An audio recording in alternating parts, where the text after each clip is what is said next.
What's happening, everybody? We welcome you. I would say back to the show, but for a large portion of you, this is going to be your first time watching this. And for those of you that are returning fans, our apologies for it taking so long. The intern over there, and you might hear the Sesame Street in the background. It's hard when your podcast studio also becomes a nursery and you're the stay-at-home parent to also do podcasts. The fact that the company is still running is like, that's enough for me. So I'm sorry that it's taken us so long to get Bodie and other people back on here. We're starting back up for the playoffs. We're going to get back in the swing of things by baseball season, but the football playoffs are here. And two things. One, Bodie, it's good to see you. Two, I'm not going to ask you yet, but I want you to get ready for once the playoffs are over. I'm going to ask you your thoughts on the new playoff format. I think that there's just no way to know right now. You can have all the people being like, oh, these D1 teams are 0-10 of their home games. Like, you don't know.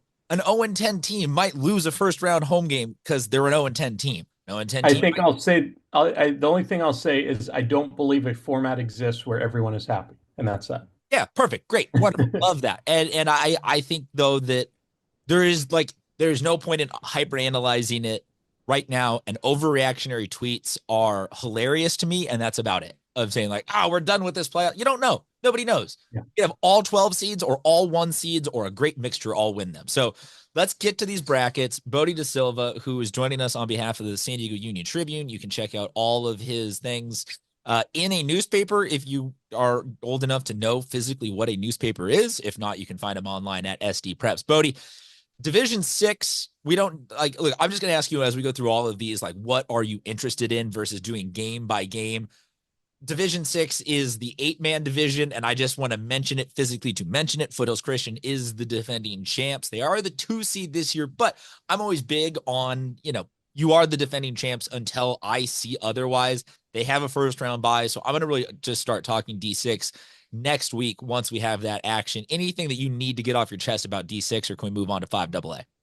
No, 1 and 2 seem like the ones that have been there in recent years, and after they get the bye, I'd expect nothing else. And assume that they will keep being the ones that stay there and keep getting there for a while. On to 5AA. This is the one that I incorrectly stated a few weeks ago had been eliminated. It's still here. 5AA, I think, is no longer a joke, given that last year's 5AA champion is now a high-seeded D3 team under the new format. We could see 5AA teams every year ripping it. Calipatria and Tri-City Christian, they have first-round buys, nothing to talk about there. Maranatha, Victory, and O'Farrell Coastal Academy. I will say 2 things about this bracket before we get to you. One, Maranatha Christian, I like in that they have a very simple formula of JD Class is great. Their quarterback knows how to get him the ball. That offense seems to be rolling. On the other side, Coastal Academy and O'Farrell, to me, is the real story. O'Farrell gets a couple of wins in the regular season, and now all bets are off. So this would be a great underdog story for them to rattle off, a couple playoff wins. Coastal Academy, though, also a really good potential sleeper team if you're going to pick one out of this first bracket. Anything here on the first round that you want to get to? Yeah, I think just Maranatha having their best season in, I believe, since 2015. Nick Novak, a name people probably know, former Chargers kicker, has done a good job to kind of build that there. And they have a close loss to Tri-City from earlier this year. So if that ends up being a matchup, they'll at least go in having a pretty clear idea of what to expect. Let's move to Division 5. Vista, Hoover, Crawford, and Bonita Vista all moving on to the next round with buys. Nothing to talk about there. Coronado, Parker is one of them. Fallbrook, Monte Vista, Mar Vista, West Hills, Kearney, and Santana are the first round matchups. Out of all of that, I think that, to me, the really interesting thing here is Mar Vista. They are an 11 seed, so it would definitely be an underdog kind of run. But I like teams that are get hot, play your best ball at the end of the year. They have some younger guys. They took some really, I want to say, formative forged in fire type losses early in the season. And I think that you put those factors all together. I like Mar Vista not only out of this first round, but potentially getting a good matchup with Crawford there. Crawford's good, but not like, this is not an elite world Indian Crawford. I don't mean any disrespect there, but out of any of these, I like and am curious, maybe most curious more than like, Mar Vista's plot line. I also think that Santana, very good Santana team in terms of what we've seen on field from them, wins and losses. But Kearney with Brody Stump, no way can you ever count out a guy who once threw 9 touchdowns in a game. Anything on this D5 first round for you? Yeah, I'm interested to see with Fallbrook. They get the 5 seed despite going 0-10 in the regular season. You look at the schedule, it's Open Division La Costa, San Marcos, Del Norte. I mean, clearly they went through a bunch of teams. What's it going to look like? Because are they so beat up from an 0-10 schedule, or are they like, okay, now we're playing with the level we should because of how this all sorted out? So big opportunity for Monte Vista there. And could we see a Fallbrook team finally put it together and go from winless to find a way to win it all? Yeah, and I hate to say finally put it together because in recent years they have been a semifinalist a couple of times. So just it lined up this year that this was a really tough schedule for them. So they are an excellent case study. Also, that Coronado Parker game. Yeah. Coronado's been another one where they've played some tough teams and you give them a lot of that hang with them. So definitely watching for the Islanders to get a first round win there. On to Division 4, Ramona, Mission Bay, Grossmont, and El Cap all have buys. Nothing really to talk about there in with them this round. Montgomery, Calexico is one of them. Westview, Vincent Memorial, Mira Mesa, Sweetwater, Classical Academy, and Chula Vista are all the first round games. I'm assuming you're going to say you're interested in Mira Mesa being another one of those teams getting a home game. I think Vincent Memorial is interesting. I think Calexico versus Montgomery is going to be probably the best game of any of them in the first round. But also Classical Academy Chula Vista is one where I'm like, this is what I love already about the playoffs, but on top of about the playoffs, this new format. That's a great matchup that I don't know how many times that has happened in section history. I think this might be the first time for those two teams meeting. Way North County, way South County. It should be an excellent, mix of two styles of football. I think that that's part of this whole system working. Your thoughts on first round D4 action? Yeah, I would agree there. I look at and not just like what we pointed out with Mira Mesa, but I think with Westview is a team that saw earlier in the season against University City, they ended the season getting shut out twice in a row against teams in higher divisions. So what do they do to kind of bounce back? Being the five, you're expected to win that 12 that 5-12 game and go get a competitive game against the four, which would end up being Mission Bay. So I think Westview is a team I would have circled that I think is now playing in the right division for them to make a run. But what does it look like? Have they gotten so beat up later in league that they don't have that chance, or what are they able to do now that it's kind of leveled out? Yeah, I would say to anybody out there that's just looking at the wins loss records mixed with division, you're an idiot. Get out of here. Because each one of those wins losses is very individualized to a team and what they have to experience. Also, 5-12, in my experience, historically, is the most primed for an upset of any of these matchups. On to Division 3, Central Union, San Pasqual, San Diego, and Holtville from 5AA up to 3. Those are the teams that got first round buys. So first round action is going to be Patrick Henry versus Otay Ranch, Eastlake versus Army Navy, another one of the D5 AA finalists. So really interesting to see both of the 5 AA finalists move up to 3 in this format. Escondido Steel Canyon is the 6-11 game, then La Jolla Country Day and Saints is the 10-7. I'm probably with you that Saints is my interesting one here in that 10-7. They go winless in the season. They have to play Western League. They play a really tough schedule, but Eastlake Army Navy, huge school, small school, South Bay, North County. So it's kind of that Chula Vista Classical Academy vibes where I would assume that these two schools haven't even ever had a conversation about playing, let alone have played. Patrick Henry Otay Ranch is a really evenly matched heavyweight haymaker brawl type of game. That should be the most interesting and entertaining just academically. Escondido Steel Canyon, I'm huge on Escondido having a nice window right now of a couple years where they're going to be a really good team with Caden Thompson at the helm. And so I'm all eyes on them. I think of anybody in this first round, just in terms of I have the most expectations for them. Your thought on first round D3 action? Yeah, I'll take the easy answer and say Patrick Henry Otay Ranch. I think this game is really even. It's not just, oh, it's 8-9. And I think interesting here, it is the first time these two have ever played. I definitely would have lost out on guessing that one for Really? two schools that, I mean, Patrick Henry's been quite some time, but for these two schools to have never matched up, I'm surprised by that one. And really it's a toss up. I would have a tough time picking a winner in this one. Patrick Henry ending the year there with a 1 point loss, but I think this one really could go either way. Anything else in D3 before we move on? All good. All right. Division 2, University City, Poway, Helix. Are we supposed to say Helix Charter? Like, is that officially that's what they put here for this? Modern Day Catholic are the 4 teams that get first round buys. Also, for anybody curious, the number of the day was 14 on Sesame Street today. Christian and Imperial, they get first round action. Point Loma Valley Center, La Jolla and Madison, which that brings me chills having my career ended by Robbie Rouse in that game. well, so many years ago. And then Mount Carmel and Bishops. That's the first round action in Division Two. This one to me, you start to talk about, with the exception of Bishops being a small school, you start to talk largely about, I guess Christian also, but for the most part, you start to talk about bigger schools, schools that you've heard more consistently be, successful traditional football schools, however you want to put it. La Jolla's been to a finals recently. Point Loma been to a ton of finals. Madison won a ton of state championships. Helix, Mount, this is more of the blue bloods, true bloods, teams that you kind of are like, okay, we expected them to be up here in this, but also in saying that, I think that makes it harder to predict any of these results in this first round. Christian has been on fire. Imperial has a ton of offensive weapons and was one of the undefeated teams, I think, until week 8 or 9 of the season.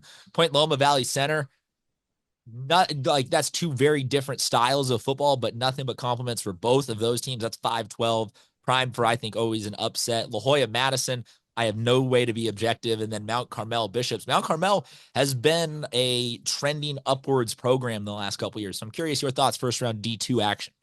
Yeah, I'm looking at both the first round games in the bottom half. I think La Jolla Madison, they played earlier in the year. La Jolla handled them by 20 points, but La Jolla didn't finish the year the way they wanted to, two losses in a row. I know the roster's not huge for a public school, so that always is something I can point to later in the year. But does this give La Jolla a chance to kind of reset, look back at the goals, and find a winnable bracket? And then Bishops, Mount Carmel. Bishops does such a good job with what they have, but is the roster size something that's gonna hinder them in a game against a big public school? I don't know. I tend to lean Bishops will be okay. I watched some of that Santa Fe Christian game last week, and Santa Fe Christian is a team that I think really highly of in a higher up division. So I think Bishops will be fine there, but those are two that I'm very interested to see. Yeah. The Bishops SFC game was fantastic. It was rainy. It was everything you want drama wise to close out the last game of the regular season. On to Division One. San Marcos, El Camino, Granite Hills, and Carlsbad all have first round byes. So let's talk about first round games. Oceanside, Del Norte, Mount Miguel, Santa Fe Christian, Torrey Pines, Scripps Ranch, Brawley, and Rancho Bernardo. And my goodness, each one of those games in and of itself could be a treat. I talked a ton to set up all these other brackets. Bodie, let's give you first chance to go with these. Yeah, so Brawley Rancho Bernardo is one I'm looking at. They played about 20 years ago. That's the last time and only time they've played. But for Rancho Bernardo, it's a team I've seen a couple of times, kind of been able to see both sides of the spectrum there. The offense is not great. It's just kind of one dimensional at this point with freshman Gage Weddle. He's playing both ways. It's a ton to ask from him. Defensively, they're very, very good.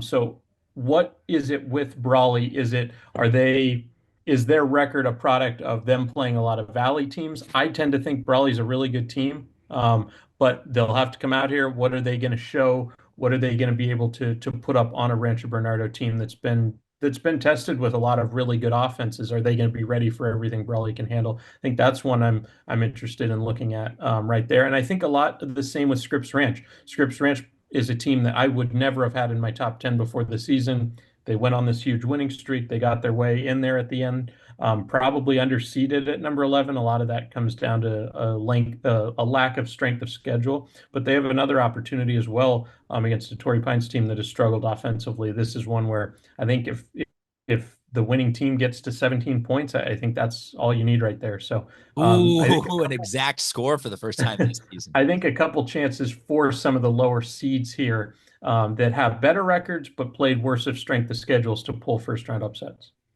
All right. I think that it's easy enough for me to look at all of this objectively, but I think also at some point with football, you got to give it a gut feeling. And based off of the Instagram comments section on posting the brackets, Rancho Bernardo's in trouble because a lot of RB fans are like, Brawley, you're not going to hang with us. You don't have the reason to be here. Brawley, like, so that you're just setting yourself up for failure there, RB fans. And Brawley's got the vibes there. I think that Mount Miguel SFC, though, is the game overwhelmingly that I'm looking at the most in this round. Mount Miguel has made a meteoric, astronomical rise in the last couple of years. Verlaine and company have built up a juggernaut they were last year's D4 champions. Now they're the 5 seed in D1. It's an astronomical leap. That's probably just as big, if not bigger, than what Holtville is doing from 5AA to 3. Uh, you would guess and think and seem that they should be slated as a team that has very, winnable route to be the D1 champions, be state contenders, all that kind of stuff. But SFC, if there has ever been a team in the playoffs to be a trap game at 12, SFC is that team. They are very well coached. They are very disciplined between the tackles. They've got a lot of big guys. They just look, they were up because they won Coastal League. They could have been and should have been higher if some of those regular season wins weren't against teams that just ultimately weakened their strength of schedule. So, Mount Miguel, this first round needs to avoid falling victim to just looking at their opponent and judging a book by its cover there. Also, that Oceanside Del Norte game, I'm very interested in. Oceanside, last year, yes, they were one of the winless teams. Or was that 2 years ago? Let's see. That was It 2 years was ago, two yes? years ago. It was Yeah, 2 years 7-5 ago. last year. So to go from winless to 7-5 to having a 7-3, home yeah. game, or 7-3 to having a home game in the Division I playoffs, like that's the right trajectory. And Hmm. I think Oceanside is one of the bellwether teams of San Diego County high school football of like, if they are good, things are going well, just in terms of the general health of the section. So not that I'm overwhelmingly rooting for them, but just I'm watching. Can they claw their way slowly back into the conversation as one of the Blue Bloods? You were going to say? Yeah, and I think in year two, what Coach Fale Pumele's done has been awesome. I mean, it's going to be tough to keep kids from the private schools, whether it's Cathedral, whether it's them going up to J. Sarah. I think he's done as good of a job as you can do right now. And just the one thing to add there, the only time they've ever played was last year in the playoffs, which was a Del Norte win. So I think a lot of those Oceanside kids will have that on their mind. This is insanity. Like that we're getting this amount of first time or second time games. Yeah. I love this. I'm all about this. We are going to set up for the open division, and the intern is bugging in the background. So I'm going to go grab her because she wants in on the conversation about Lincoln. No games this week, but never a bad time to talk about this. So Lincoln Mission Hills is one game. Cathedral Catholic LCC is the other. Bodie, your thoughts? Yeah, a couple teams that are somewhat familiar with each other. I saw Lincoln and Mission Hills play. It was 2, 3 seasons ago at Lincoln. Mission Hills is a really good team. I just see this well in the same way that I I picked Carlsbad last year over Granite Hills. Didn't give Granite Hills enough credit, but I just see Lincoln as an overwhelming favorite here. I think they've gotten just better and better as the year went on. That win against Cathedral was really one that they were able to go to Cathedral and make a big point and kind of statement of what they are. And the other one, it's a toss up for me there. La Costa has had such a great season. They have that win against a good San Clemente team. They were able to win that league title. They just finished last week with a shutout at their rival. So it seems like everything's going right. I definitely know that they'll use this week to get healthy. Running back Kobe Herman somehow made a miraculous recovery and played a week after he was on crutches after Carlsbad. So, yeah, I think Lacoste will come up with a ton of motivation here. There's definitely some Cathedral kids that live in the Lacoste area, so there's a lot of familiarity there. And I think this is an open division game that a lot of people will have a lot of interest in because I expect this one to be very tight. This is Lincoln's, I don't know how many years in a row that they have been in open division, but this is what, at least third or fourth consecutive year that they've been in open division. And each one of those years, I feel like they've been in the conversation. But this, I think, is the most Lincoln centric. Yeah, Lincoln's exactly. This is the most Lincoln dominated conversation. If I can say that I'm not trying to say that it's over, but I'll say that maybe, and I don't know if you agree with me or not, this is Lincoln's championship to lose this year. Yeah, I would agree. Yeah, this is their third straight. The first year post COVID was the year I remember both of us were there. They lost to Helix at Escondido, but since then They had that comeback win against Carlsbad, and then last year we're on the losing end of a 1 point game against Granite Hills. So yeah, I agree. It's Lincoln. Doesn't mean we we have to give it to them already, but you go Oh, through and their last 4 games, they've I'll have to add up the total, but it's about 180 something to 7. So they did everything they needed to in league play after facing 6 teams outside of the section, a couple outside of the state to begin the year. So they've been tested. They played who they needed to. And I think everything is kind of falling into place for them right now. It's up to them to finish the business, and I expect them to, but doesn't mean there can't be a slip up. I rarely like root for teams other than my beloved La Jolla Vikings, but just out of academic curiosity am rooting for an LCC Lincoln final because I think that that's something that we just haven't had. Obviously, those two teams have not played in a minute. It's two styles of play that are different. It's just it would be a fun one. But Yeah, they actually have never played. So there oh, I you love it. Yes. go. Then hell yeah, I'm all. Are you in? I don't know. She's out. She just wants to give it to Lincoln already.